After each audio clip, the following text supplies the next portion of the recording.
Одну неделю за решеткой проведет водитель, в погоне за которым перевернулся патрульный автомобиль. Инцидент произошел утром в воскресенье на улице Гвардейская. Владелец «Лады» 13-й модели проигнорировал требования сотрудников ГИБДД об остановке. Тогда началось преследование тонированной «Лады» без номеров, во время которого полицейский автомобиль попал в аварию. Предполагаемый нарушитель же с места происшествия скрылся, но вскоре его нашли в подъезде жилого дома. Обо всем по порядку. Айрат Назипов.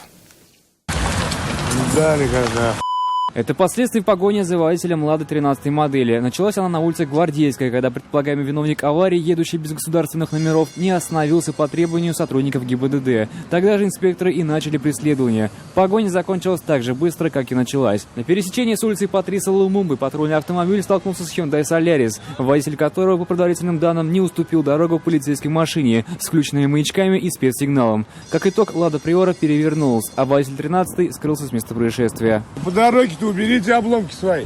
Инспектор с различными травмами был доставлен в больницу. Предполагаемого же нарушителя сотрудники ГИБДД вскоре нашли в подъезде жилого дома. Он прятался на 5-м этаже. Как оказалось, 25-летнего водителя лишили водительского удостоверения совсем недавно, в сентябре этого года, за отказ от прохождения медосвидетельствования. Изменять своим привычкам он не стал и в этот раз. От освидетельствования в наркологическом диспансере данный гражданин отказался. В отношении него были составлены материалы по статье 6.9 Административного кодекса, и он был доставлен в отдел полиции Гвардейский.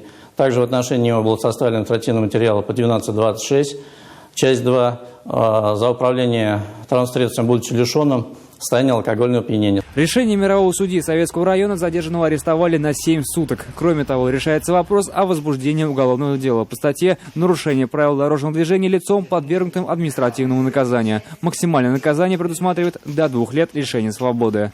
Айрат Назипов, «Вызов 112». Мы делаем вам вызов. Смотрите одну из самых рейтинговых программ о происшествиях в Татарстане на нашем сайте tnv.ru.